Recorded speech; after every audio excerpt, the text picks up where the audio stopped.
not mine. America's judiciary doesn't look like America. And you criticize this committee and President Trump for his judicial nominees. You said, quote, these are your words, not mine. The judiciary crafted over the past 4 years does not look like America. Not one of these judges is black, and more than 90% were raised or currently identify as Christians. I don't know how you knew that. And then you say, quote, your words, not mine. Identity is the lens that filters everything and everyone we encounter, end quote. Okay, did you just see that? Because I need a second before we dive into the full video. What you just witnessed is Senator John Kennedy doing what he does best, walking into a room fully loaded, receipts in hand, refusing to let someone slide by on vague answers and political double talk. Now, before we watch the whole thing, let me say this. I have watched a lot of Senate confirmation hearings. A lot. And most of them, senators show up, ask soft questions, pat themselves on the back, and everybody goes home happy. But Kennedy comes prepared. He's got the articles, the quotes, the dates, and he is not there to make friends. What we're about to watch is a sitting judge, someone who wants a lifetime appointment to the federal bench, struggle to answer basic questions about things she herself wrote. Not things Kennedy made up. Not things taken out of context. Her own words. And that, to me, is the real story here. So, if you're new to the channel, welcome. Smash that subscribe button because we break down moments exactly like this one. Drop a comment right now before we even watch the rest. Tell me, do you think judges should be allowed to go to political protests? I want to see where you all stand. Let's get into it. Thank you, Senator Butler. Senator Kennedy. Thank you, Mr. Chairman. Judge Wise, you're not being honest with us, are you? That is incorrect.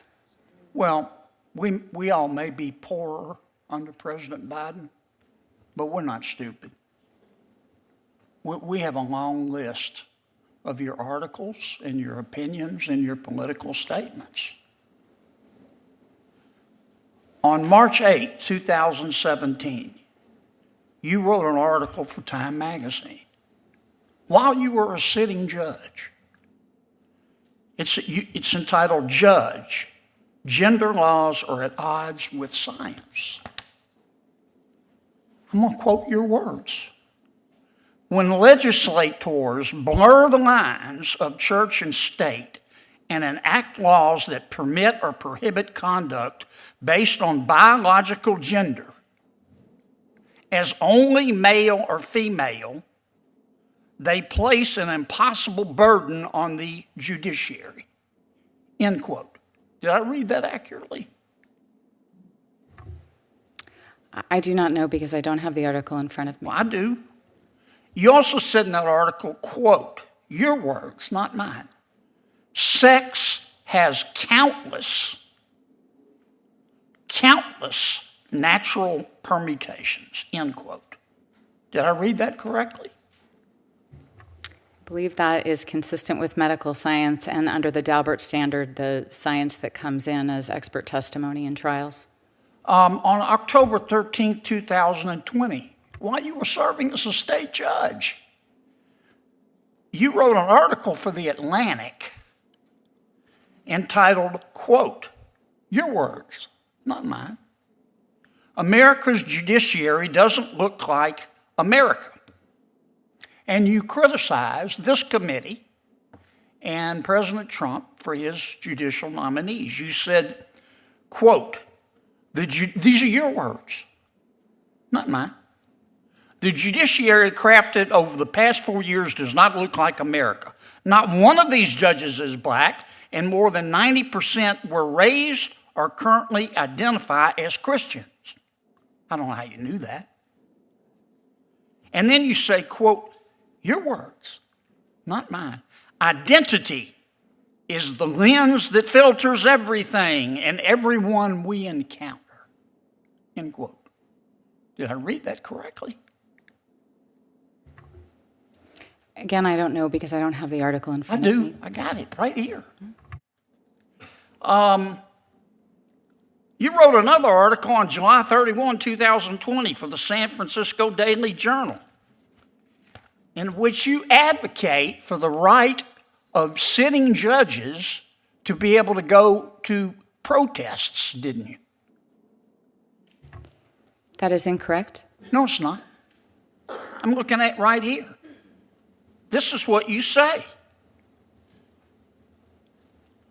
No judge should be ethical. Your words, not mine. You just said you didn't say them.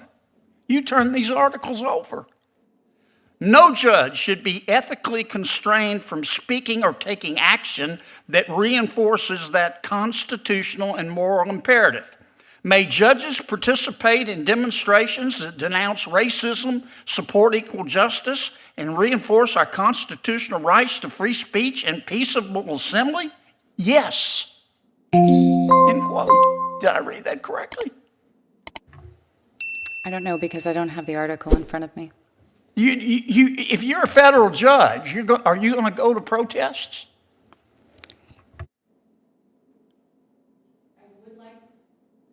I would like to answer the substance of the underlying question that was asked. I'd like you to answer my question. I've only got another minute or so.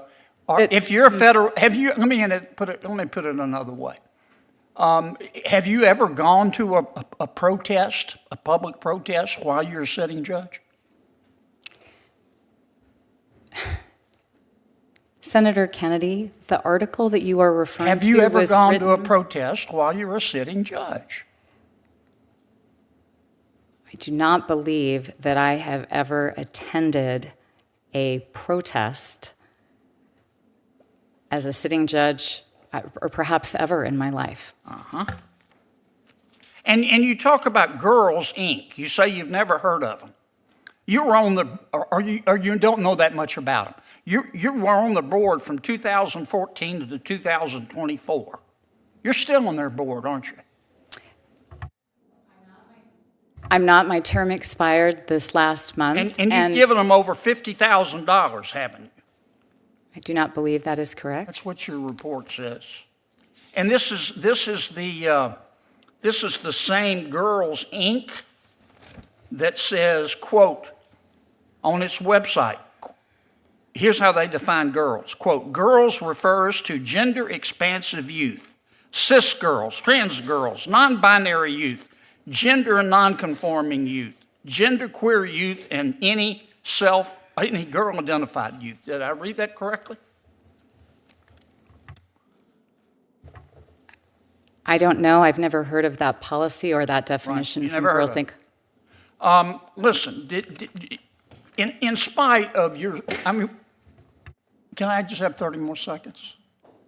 In spite of your strongly held political beliefs, and we've got all of them, all your articles, they're as long as King Kong's are you telling us today, do you believe that you will not allow your strongly held political beliefs to influence your judicial opinions? Do you believe that? The best evidence of the type of federal judge I will be, Yes, the ma'am. type of Do you judge, believe that? Do you believe that? is the type of judge I have been for 10 years, who is one who always puts the law above my personal Do you views. also believe in Bigfoot? Do you believe in the tooth fairy? Your time has expired, Senator. Do you believe Jimmy Hoffa died of natural causes? Senator Hirono. Thank you, Mr. Chair. All right, we've seen the whole thing now. Let me walk through this because there are a few things happening here that people might gloss over. First, the articles. This judge was writing opinion pieces for Time magazine, The Atlantic, and the San Francisco Daily Journal while serving on the bench. Look, I believe in free speech. People have the right to their opinions. But when your entire job is to be a neutral arbiter of the law, you have to ask yourself, should I be publishing politically charged op-eds with my name on them? And if you do, you better be ready to own every word when you sit in that chair. Kennedy read her words back to her 3 times. 3 times. And 3 times she said, I don't know, I don't have the article in front of me. These are not articles from 40 years ago. We're talking 2017 and 2020.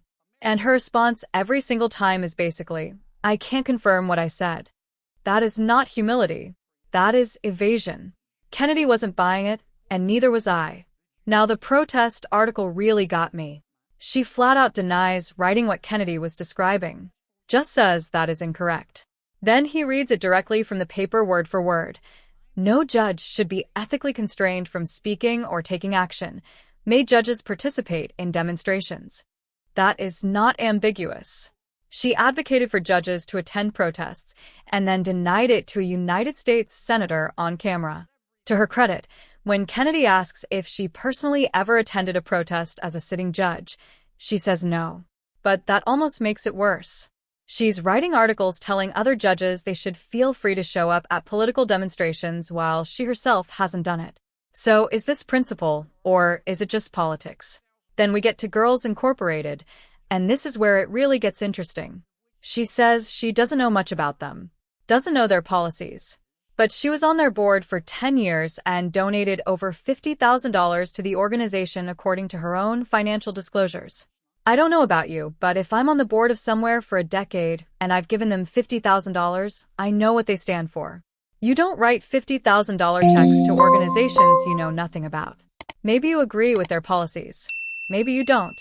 That's a separate conversation. But the issue here isn't the policy. It's the honesty. What Kennedy is doing throughout this whole hearing is building a case, not just about individual opinions, but about a pattern. A judge who has written about gender science, criticized the makeup of Republican judicial appointments, advocated for judges attending protests, and financially tied herself to progressive causes, and then sits in front of the Senate acting like she barely has opinions at all. And the part that gets me most is when Kennedy finally asks her directly, "Do you believe you can set aside your political beliefs and be a fair judge?" She doesn't answer it. She pivots to her 10-year record, which, fair enough, that's a reasonable thing to point to.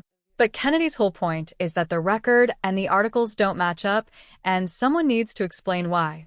Now, Kennedy ending with the Bigfoot joke, I get it, some people think that crossed a line. But after 6 straight minutes of being dodged and deflected, I think he'd earned a little frustration. That was his way of saying, I don't believe a word of this, and I think the American people can see right through it. Here's the bottom line. A federal judgeship is a lifetime appointment. This person would be making decisions affecting real Americans for potentially decades. The transparency required and the trust that has to be established should be a high bar. Kennedy clearly didn't think that bar was being met. And after watching this, I think he had every reason to push back as hard as he did. Let me know what you think in the comments. Did Kennedy cross a line, or was he doing exactly what a senator should do in a confirmation hearing? Like the video if you think accountability matters, and I'll see you in the next one. You said, spot and pick 10 heated or controversial moments in the video and give me a controversial clickbait title suggestions each for this video. Make them savage and